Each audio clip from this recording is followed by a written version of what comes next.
कौन मुसलमान जो है वो अपने नाम की तख्ती बार लगाएगा कि ठीक है ये एक टारगेट बन जाएगा कि 2014 के अंदर वो बने होंगे, तब तो उन्होंने एंटिसिपेट नहीं किया होगा कि वो लगातार तीसरी बार कंसेक्टिवली जो है भारत के वज़ीर आज़म बन सकते हैं और आगे नरेंद्र मोदी का जानशीन भी बनाया जाए। जबकि नरेंद्र मोदी सियासत को छोड़ना नहीं चाह रहे हैं, वो मार्गदर्शक बनना नहीं चाह रहे हैं और अमित शाह उनकी जगह लेने के लिए तैयार खड़े हैं।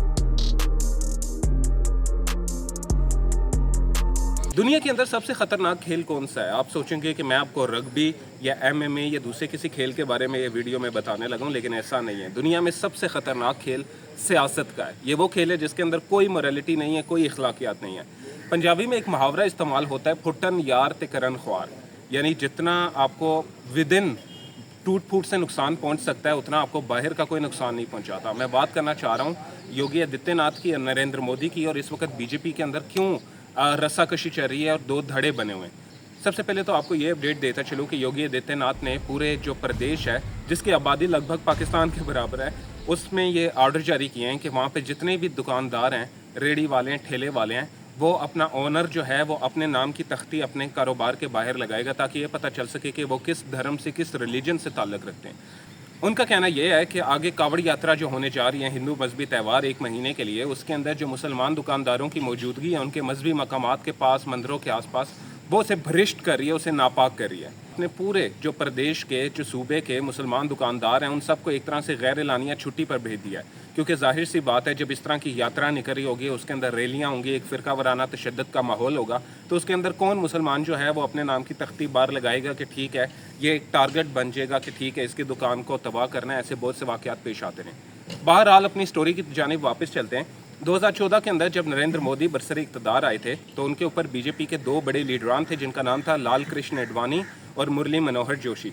अब हुआ ये कि उनके इन्फ्लुएंस की वजह से नरेंद्र मोदी को काम करने में मुश्किलात पेश आ रही थी। सो पहली बार 2014 के अंदर बीजेपी ने अपनी पार्लियामेंट्री बोर्ड की जो लिस्ट निकाली उसके अंदर से इन दोनों कैंडिडेट्स को हटा दिया गया। इसके ऊपर जब रद्द अमल सामने आया तो नरेंद्र मोदी ने एक नया फार्मूला निकाला कि अब से ये जो 2 बड़े लीडरान हैं ये मार्गदर्शक होंगे, यानी राह रूह होंगे, गाइड करने वाले होंगे।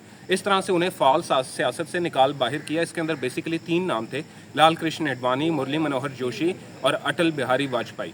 अच्छा, मार्गदर्शक मंडल का क्या काम था? ये वो वाले पहलवान थे जो अपनी उम्र गुजारने के बाद अखाड़े के बाहर बैठ के खलीफा की ऐसे से मशवरे दे सकते हैं। अब ये अंदर लड़ने वाले पहलवानों का मंशा है कि वो उसको माने या ना माने।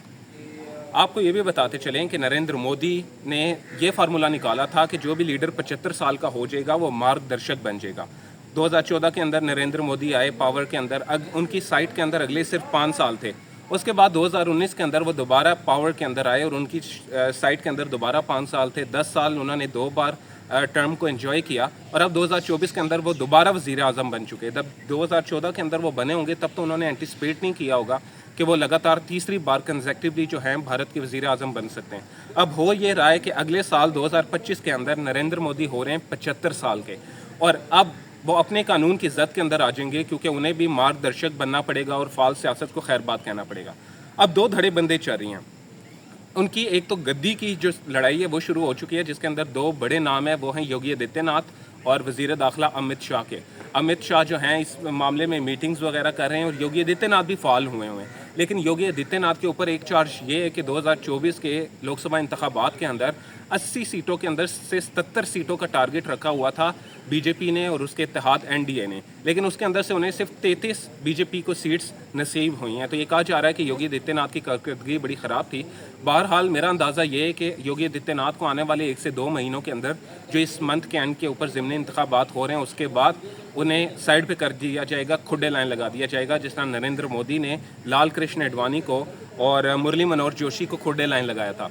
अब सवाल ये है कि योगी आदित्यनाथ जो है ना वो इतनी आसानी से सीट छोड़ना नहीं चाह रहे क्योंकि इनको खुद ही नरेंद्र मोदी लेकर आए थे और उनकी अपनी जो इमेज है वो भी एक कट्टर इंतहापसंद हिंदू रहनुमा वाला है, इसी तरह से जिस तरह नरेंद्र मोदी का है। नरेंद्र मोदी ने गुजरात में फसादात कराए थे और इन्होंने भी, योगी आदित्यनाथ ने भी अपने आबाई जो कॉन्स्टिट्यूंसी है उसके अंदर उन्होंने दंगे कराए थे, फसादात कराए थे।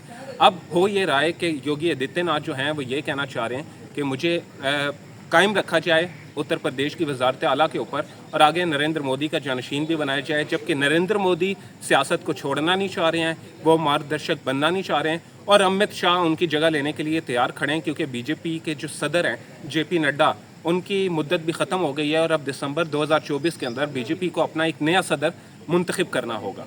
सो अब देखना ये है कि ये सूरत हाल आने वाले दिनों के अंदर क्या रुख इख्तियार करती है। बहरहाल दिल्ली के जो वज़ीर आला अरविंद केजरीवाल भी कह चुके हैं कि योगी आदित्यनाथ को जल्द ही साइड पे कर दिया जाएगा, क्योंकि नरेंद्र मोदी ये बर्दाश्त नहीं करते कि कोई और जो लीडर हो वो उनके इमेज की तरह से अपनी इमेज को बिल्ड कर रहा है और आने वाले दिनों में उनको नुकसान पहुंचा सके, क्योंकि उनके मार्गदर्शक बनने का टाइम भी आया चाहता है। अब देखना यह है कि 2024-25 के अंदर जब नरेंद्र मोदी 75 साल के हो जाते हैं तो क्या वो अपने ही बनाए हुए रूल्स जो हैं उन्हें तोड़ देंगे?